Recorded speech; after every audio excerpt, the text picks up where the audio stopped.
Okay. Hello, everybody, and welcome back to the Queerosphere podcast. Welcome back to season 3. Season 3. Thank you for joining us again. Yes. Really appreciate that audience. Today on the podcast, we're jumping in heavy with a topic that Cry chose that I thought was interesting. What's the topic today? We're gonna do Mythbusters. We're gonna do gay Mythbusters, but they're gonna be we're gonna be debunking some misinformation that is just out there in the world that the media portrays pretty heavily. Yeah. Not on behalf of the queers. No, not on behalf of the queers, and just some clarifications for some people on just a reality check, really.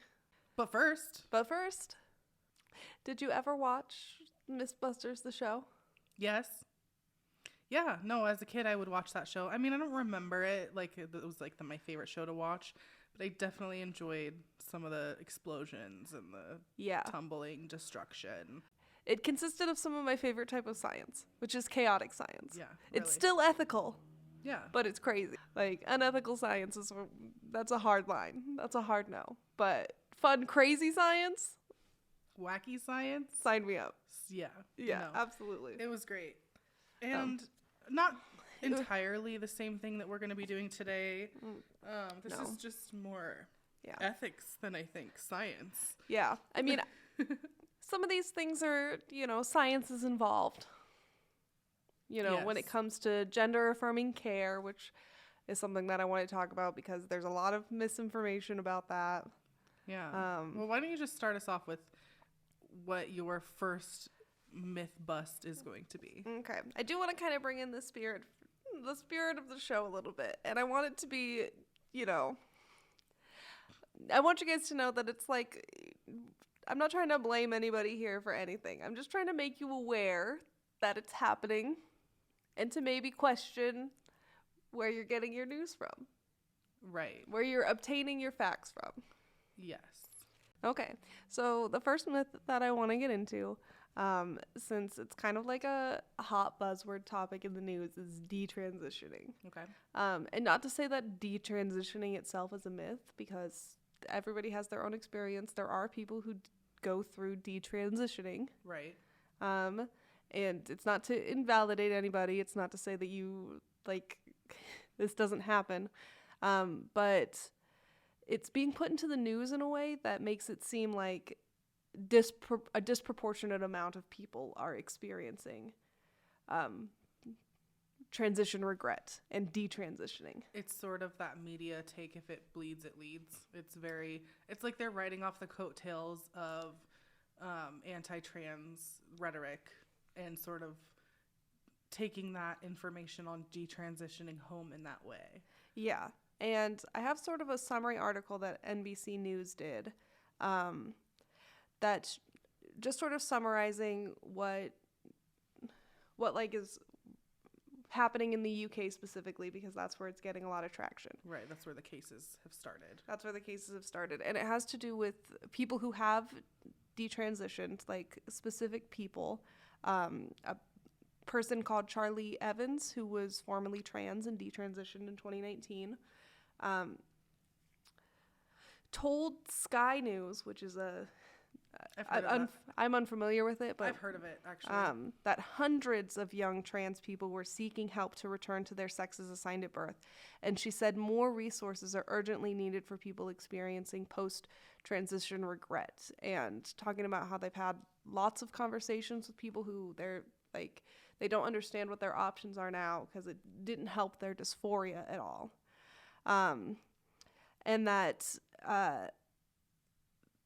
And so it got some news coverage. People, like news stations, obviously grabbing at the headline of, see, this is why you don't let your kids transition. This is why we don't do gender-affirming care, because they'll come to regret it. There are hundreds and hundreds and hundreds of kids who detransition. But really, the reality is that they are not the rule. They are the exception to the rule. Right. Like, most people who transition don't detransition. In fact, the Trans Youth Project just recently released the results of a study that they were conducting that showed that of youths who they initially interviewed, over 300 young trans-identifying people ages 3 to 12. Which is a lot of people in a survey. That's a huge survey. It's a good population for a trans survey. Yeah, that's like a huge population for a trans survey. And then, so they came in and they asked their initial, identifications, and then followed up with them throughout the years to see how their identifications change. And they found out that of those over 300 people, and some discontinued the survey, some they couldn't get a hold of, some, only participated for a certain amount of years. Yeah. But it wasn't that many of them. There were still like 271 at the end of the study for their last marker that they checked in with. And out of all of those people, only 7.5% had changed their identities. And of those people who changed their identities, only 2.5 of them returned to their assigned gender at birth. The majority of those people who retransitioned, quote unquote, are identify as non-binary now. Right. Yeah. Like the majority of them. Right. So out of like that creates a pretty general like rule. It's a pretty clear statistic. 2.5%. Like, you are not the rule, you are the exception. And it's not right for you to take your limited experiences and try to take care away from other people who need it. And maybe that's not their goal with what they're doing. Right. But they are being used to propel that agenda. And it's just, the facts don't back it up. Right. I think common sense also just doesn't back it up. Like, I think when you think about, I think that the interesting part of what you said is that non-binary piece, which is just that more youth are identifying as non-binary because of the way that queer people have been fighting gender stereotypes for years to get to a place where maybe the gender isn't dysphoric for everyone. Yeah, you have to understand that, like, the gender binary is the common, like, what do they call that? It's the common denominator. No, the baseline. Oh. It's what it's what we consider the baseline for everyone. And so people who go through a full gender transition and then realize that they're non-binary probably didn't realize that was an option when they transitioned. It made me, when you said something about, you read in the article something about these people feeling dysphoric in their youth and not having the care that was right for them. Makes me wonder what they were just feeling dysphoric really about if sexuality and gender weren't the issue. Exactly. Like, was it some sort of psychological issue, some sort of childhood trauma, something else? And you're right. Like, that way that a doctor or a parent could have taken control of that situation is the 2%. It's the exception. It's not, like, I rarely hear that, like, adults try to impress that. Exactly. It's quite frankly, in trans lives, the opposite. Parents and doctors will say, no, sexuality and gender is not your issue. You need to focus on something else because you're too young. I think that that's generally what happens, rather than this other thing, which is that kids are pushed towards the option. Yeah, exactly. And it's also important to mention that the people who, the children who retransitioned back to their cisgender identities, the genders that they were assigned at birth, the most common age who transitioned socially, like, it occurred before the social transition occurred before the age of 6, and they retransitioned before the age of 10. Wow, that's interesting. You see? That's yeah. And I think this very lends to the thing that you said earlier about checking your sources and understanding, like reading the entire article and like understanding the entire issue if you really care that much about it. Yeah. When you really get into the nitty-gritty of this, what it means is that, like, especially detransitioners who are in adulthood and they detransition or they go through a full physical transition, it's very marginalized. And there's no reason for us to full stop end gender-affirming care. Yeah. Over the experiences of these people. And I'm not trying to invalidate the experiences of them. I do think that we need preparation and care in the medical field to know what to do with this situation, absolutely. Yeah. But I do not think that their experiences in any way should be affecting how we move forward with policies for gender affirming care. And unfortunately, we're in this time in the United States, and I guess in the UK, all over the world, that the trans agenda, I will say, just the idea. I think gay people know what I mean when I say that, but like the idea that the policies and the construction of a new queer life for trans people, we are trying to make it safer. We're trying to do as much as we can, but the environment that we're living in this world is heavily combative. It is forcing people. It's forcing people to misunderstand where we're coming from as queer people, and it's harkening back to a lot of these like Norman Rockwell age-esque like ideas of what a nuclear family should look like. Right. And especially when you bring children like into the conversation, what you're really talking about is like the idea of like what exactly like a childhood should look like, what exactly a human's journey should look like. If you're a cis woman, if you're AFAB, you're supposed to have the woman's journey of her biological clock. And if you're a man, you are on the same journey, except you get to have power and dominion over it. Yeah, because you can just, you continue to be virile your entire life. You can move to a new virile woman, cis woman.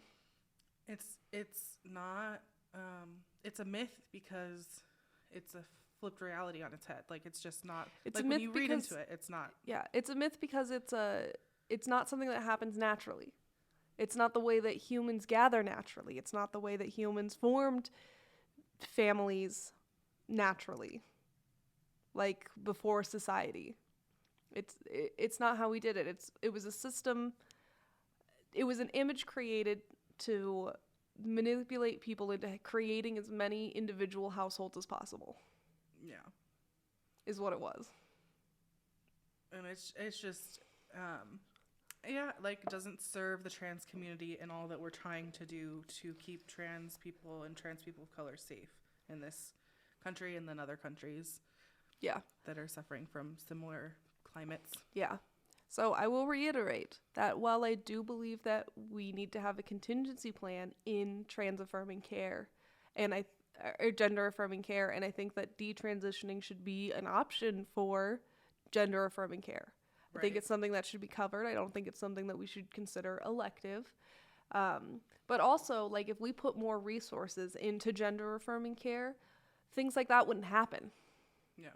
Because we'd be understanding exactly we'd be getting to the bottom of what is actually making them feel dysphoric, like you said earlier. Right. We'd be actually, like, wondering where that's coming from if it's not coming from their physical body. Right. Yeah, I think that's a really important myth to have busted. Yeah. And I also think that, I don't want to call out these people who are detransitioning and say that this is them. I am just saying that, these things have been brought into the media and this is the narrative that they've created out of it. And so I am busting that for you. Right. Yeah, I'm not attacking these people who are telling their stories about detransitioning. I get it. Everyone's the main character in their own story. Right. But it is being taken to push a harmful agenda. Yeah. And I, at this point, do not know if that was that person's intention or not. Yeah, I would like heavily bet in saying that it probably wasn't, but at the same time, it really just at this point doesn't matter. Yeah. So, well, I have some myths that are a little bit different, not necessarily so rooted in, I don't know, that was kind of sad, but also just like very knowledge heavy, education forward. So that was an education forward one from me, you guys. My first one is a fun one. My myth is queer people are identifiable, like in the same ways. Oh, like you can tell. Like you can tell. Like you can clock it. Yeah, like, hey, I'm walking down the street, gay. No, absolutely not. No. 100% no. Although it is kind of me and Haley's favorite pastime to try. To see how well our gaydar works. I mean, it's not like we ever ask the person, but we'll look at a person and we'll just yell, gay? Gay. And that's the end of it. I mean, they don't ever know that that's what we're doing. But I think that that's just a matter of representation, to be honest. Yeah. It's just a matter of like seeing yourself in the world around you, and I think it's a good way to make yourself feel safe in a space. Yeah, I mean, because the first bullet that I wrote down for this one was that like there isn't just one way to represent yourself, and I think that's like that's like the idea is that what you're trying to do is represent yourself in one way, but then you come across and you're like, okay, so now what are we doing? Are we doing this alternative style, or are we peacocking here to gather ourselves another queer in the mix? Yeah. And it can be both, and it can be neither, and it can be either. Yeah. When I look at something and I'm like, oh, that is so gay. That was the gayest thing I've ever seen. When I make comments like that, that is my way of identifying with the world around me. Mm-hmm. Yeah. You know what I mean? Like, oh, like, that's so, I'm also a gay, and that's gay, and I'm recognizing that right now. Right. But, like, human people have so many different nuances inside of themselves. And like, I don't know if you've ever seen, I'm talking to the audience now, I don't know if any of you have ever seen my wardrobe, but I look like a different bitch every day of the week. It's true. And sometimes I look like a young Republican, and sometimes especially when you're going to work. Especially when I'm going to work, and sometimes I, you know, no, it's exactly your point, that there's like, they think that there's a right way to do queer. And that like, also that straight people are going to be able to also fit into the category of people who will be able to identify us as well. That's the hilarious part that I think is just like, this is part of the myth, right? That cis people and straight people sort of have this expected way to act around each other if they're in the same sex situation. Much of men and the ladies, right? Like when you're in these groups, you're supposed to perform in a certain way, but when you're queer, you don't do that anymore. Like you have just ditched all of the performative gender roles that you have been suffering from your entire life. You're not performing in those ways anymore. And cis people like don't recognize that. They're like, well, but that what they do recognize is that non-performativeness. Yeah. And they think that that means that we're all the same. And it's like, I mean, other than being queer, we have nothing in common. Yeah. Maybe. Yes. I think this goes into a really important topic, which is like the debate around passing, because that's another huge myth, is around like passing for whatever, like as a cis person or as a like a non-queer person. And it was sprung from that sort of pressure. Right. Like where like trans people felt the need to look as closely to the quote unquote real thing as possible. Yeah. I get you. Yeah. Because I think peacocking is a really fun way to say, like, we like to do it for ourselves. Passing is the opposite, where you're like doing it trying to some sort of you fit in somewhere. Yeah, and I mean, passing can be a tool of survival. It is, yes. Yes, in a lot of cases. We're seeing it different now more and more because we are seeing more queer representation in the media. And as we all know, objectively, representation breeds tolerance. Right. When people can see people like you on the screen and feel like they're harmless, they begin to feel like you are also harmless. Right. Yep. It's that humanizing work that we have to do as queer people for people who do not understand humanity. Mm-hmm. So we're going to see more and more. I see more and more like queer representation of people not looking like cis people at all. Yeah. Oh, yeah. Like that gender fuck, that, I'm not giving body, I'm not giving, No performativeness except for the inspired representational piece. yeah, just feeling your full, authentic realness. Yeah. Which I'm in drag today as me. Which goes into my other myth, because I loved the wording that I put on this one.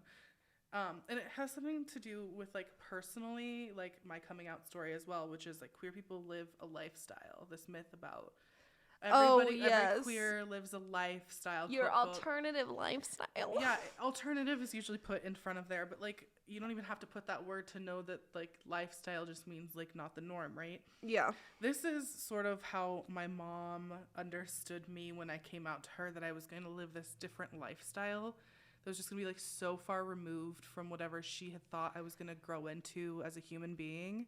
Yeah. Listen, lifestyles are divided by class and culture, not by sexuality. Right, but in her, like, minuscule life, that is not what she believed or saw at all. Yeah. Right?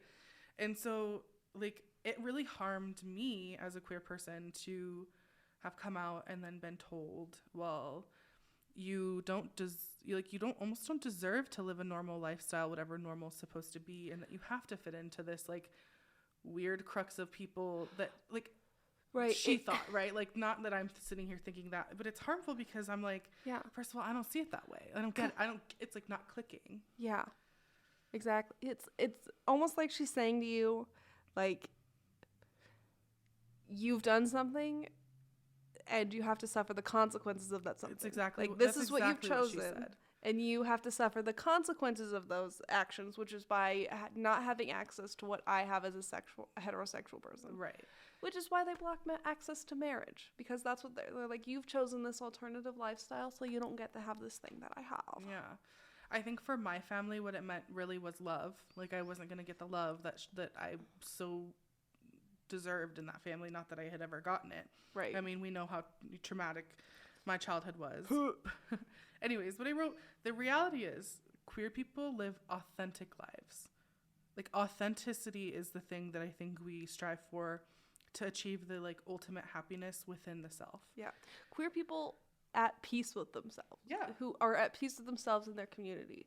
And that can seem like a different lifestyle. I mean, because when you look at somebody who is living that authentic, positive, whatever vibe, that high vibe that they're riding, like, they look different. They appear different. They're, like, different. You know what I was just thinking about just now? That's probably also where the narrative comes from, that they're taking something from you. Mm-hmm. Because they're seeing us live that authentic, like, happiness and life and that true love, and they think that we've taken it from them because they can't figure out how to get it. High jealous factor here. Yeah. Well, and, like, see, the other piece of this, like, lifestyle myth isn't just that, like, the authenticity of it. It's also, like, it talks about queer spaces. Like, I think you're really getting at, like, where a queer person is actually going to inevitably be safe, and that normality is not where the safety is going to be. No. Cis normality. There are defense mechanisms, like, that keep us safe, like queer spaces and other features to queer life. And it's a broad spectrum for, like, everybody, where they feel safe and in what room and whatever. Like, because there are spaces for, like, specific people of color in queer communities that they only host, like in the spectrum indigiqueer beating events. You can only go if you're, like, in the indigenous community. It's a closed practice. And so those are, like, safe spaces. But for cis straight people, I think that they think that means something negative. Like, it's they're losing out on something, like you were saying. It's not you're gaining a safe space. I'm losing access to a space. And I've never understood it. I've never seen, like, people get so mad except for when they lose access to something. Like, especially access to something that isn't theirs. It's just like, so they weird. get mad about losing access to knowledge and traditions that aren't theirs. And it's like, in what world, because this world is so expansive these days, that you can't find another thing to obsess over. Seriously, if That you want to is in know your what they know, practice. like, Google it. Yeah. Like, you don't need to be in the spaces that they created for themselves, because you literally colonized the land and took away all of their spaces, ancestral or otherwise. You know? So when it comes to these queer spaces, like when we talk about queer lifestyles, like, yes, it looks like we're congregating as some sort of like weird conglomerate, but it's not like that. We don't look the same. We don't act the same. We're not always in the same spaces. No. It's not that we are the same or similar or we all have an agenda. It's literally that we are trying to create a community within ourselves. We're trying, and like, you're always talking to straight people, cis people. They're always like, okay, but why do you have to do it in front of me? Why do you have to do it where I can see it? Blah, blah, blah, blah, blah. But the second that we're doing something somewhere that the second that we create a space for ourselves so that we can do it without bringing attention to it, they're all over it. They're like, why are you doing that? Why are you doing that? Why are you being so secretive? Are you trying to take over the world? Oh my gosh. That reminds me of what my mom also said, like, a couple years after I came out and, like, I was heavy into having sex with women. She said, maybe I should become a lesbian. It seems easier. And wow. My grandma told me that she had said this because my grandma thought it was fucking hilarious. And I looked at her and I said, I've never found being a lesbian that easy. It's just fun. Yeah. For me. Thank you. But that's it. Like, yeah. It's not like, I mean, the idea of it being easy just so stupid to me, but whatever. No, I don't understand the perspective of, like, I know I can understand it, and it's only because I understand that it's rooted in the past. Like, it's literally a blast from the past. I think most people who are not sheltered understand a thing or two about queer people in the world right now, but there are just a certain subset of straight cis people who do not. Oh, who know nothing. Yes, who know fucking nothing. So, if you know what's funny is, actually, I had this thought when you were introducing the episode for today, that towards the end, like, for our allies, and I mean, you may be even using our allies, and for the cishet people who misunderstand and create these myths, what do you think is, like, a way that we can come to some sort of humanizing common understanding? Like, about, like, one piece of this or any of it, but, like, you know, I'm not trying to say, is there, like, any advice you would give, but, like, maybe. Okay, so I've actually been thinking about this, like, a lot. Okay.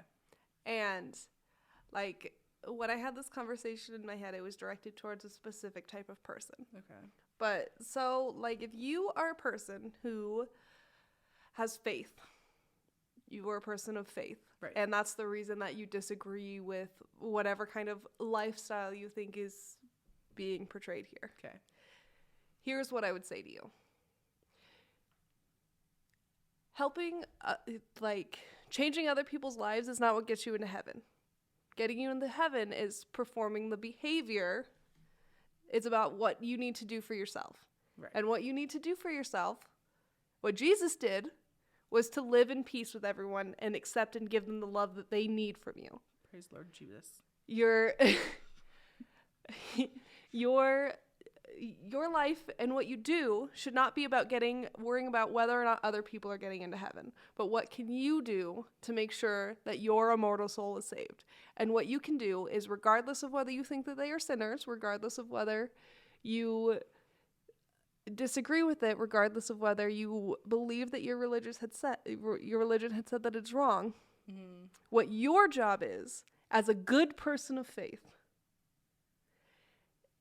is to give people what they need, is to give them love and acceptance, and to part ways with them peacefully at the gates. If that's what happens. Yeah. I mean, that's a very pointed way of advice. Like, it's literally, my advice is mind your own business. My advice is, like, it's not up to you. Like, what is going to happen to this person in their life is not up to you. No. You can do exactly one thing for them, and that is interact with them peacefully. And that's one thing that you can do for yourself also. It makes me think that those types of people, what they really need is a reality check acceptance speech from their therapist. You know what I mean? From their pastor, more like. Whatever brings them ultimate peace, sure. But like, yeah, I guess for me, the one thing I always think about is how when I listen to these like other political podcasts that I listen to on occasion, a lot of the time they will tell you that like if you're going to argue with a Republican, the easiest thing to do is just not and give up, because who you should be talking to is somebody who's on the fence. Now that's a very political like way of looking at it, but the reason I bring it up is because like when I think about talking to somebody who I'm trying to get to vote for a specific policy that may enhance my lifestyle, let's say, or just be beneficial to everybody, because that's what I actually truly believe, right? It's trying to get them on the common ground of like, what you need is exactly what I need. Yeah. We need the same exact thing. At the end of the day, it's like, how can I manipulate a conversation to get you to believe that that is true? Because it's not that hard at the end of the day, because it is true. That's no myth. Yeah, like, that's no myth. That's that true. universal health care is something that me and a Republican both need. That, I don't know, just like access to certain spaces are something that me and a Republican probably both need. You know, like financial stability, it's just, you name it, whatever, like structurally, like politics, policy making does for you. There's no difference at the end of the day if you really, really talk and think about it, either on a human level, like in a conversation, or on a policy level, when you look at why we do the policy. Yeah. I don't think it's easy. Like, I'm not saying that any of what you said or what I said is ever going to be easy to do. Your advice was for people on our end. My advice was for people on the other end. Yeah. My advice is literally just mind your own business and be at peace with yourself. Yeah. Like, I personally, when I don't need to understand something to respect it. I'm stupid. There are some things that I am not possible. I think that when you say you're stupid, you are lying. So, when you say you're stupid, what you're actually saying is I am hyper smart. When I say I'm stupid, not true. Yeah, when I say I'm stupid, what I mean is that there are some things in this world that I cannot understand emotionally, scientifically, literaturely. There's just some things that are going to be beyond you. Exactly. But just because I do not understand those things necessarily does not mean that I cannot respect their existence and allow them to be. Right. That's the acceptance part that I think that like is hard for people. Yeah. That's the thing, is that you can, like, it's literally, if it doesn't affect your life, don't let it. Why are you letting it? If it doesn't actually physically affect your life, and you are bitching about it, you are allowing it to affect you. You did that to you. That's a you problem. Yeah. That's all I'm saying. And, you know, there are cases where it's bigger than that. There are problems that are bigger than that. But literally in your neighborhood, if you're thinking about calling the police on your neighbor Who put up the rainbow flag. flag, or you're thinking, just think to yourself, what would Jesus do? Because the answer is leave them alone. Jesus would do nothing. Jesus would do nothing. What would Jesus do? The answer is nothing. Probably make a bench. Yeah, he was a carpenter. That's all he did. Yeah. Yeah. Well, on that note, I guess it's a good time to round up this podcast, round us out. Yeah. The general tone of today is that, listen, trans people specifically are under attack in every country. Their care is under attack all over the world. Mm-hmm. And there's a lot of misinformation about it. Yeah. So how I would encourage you to engage with this media is to find pure peer-reviewed journals, but also to look at both sides. To read the entire article, look at both sides, to understand that these things, to understand the ways in which these things are rooted in disinformation and bring that to the table. Like, don't stop talking about it. Don't stop reposting it. Just keep, every time somebody, you see misinformation, flag it, tell somebody that it's misinformation. Like the platform? Yeah. Okay, gotcha. Yeah, and I guess, like, just to coattail off that is that the more you go into the understanding, the more information that you find, what you should really be trying to do is not only just, like, replacing that information with the right information, but coming to a level of understanding that you are at peace with, like, that you think that you can run with in those times of, like, tumultuous media coverage or talking to your Republican uncle at dinner, like, whatever, like, peace that's going to bring you as well. I think that was a really good important point too, because I think, like honestly, after all of this, like, it just makes me thankful for the authenticity that I do get to live as a queer person, and that, like, for me personally, it's not under attack, and that I could use the understanding, the knowledge, and the information that I have gained in the last 10 years of my queer journey to help trans people and people of color in the places and spaces that they need it. Exactly. Yeah.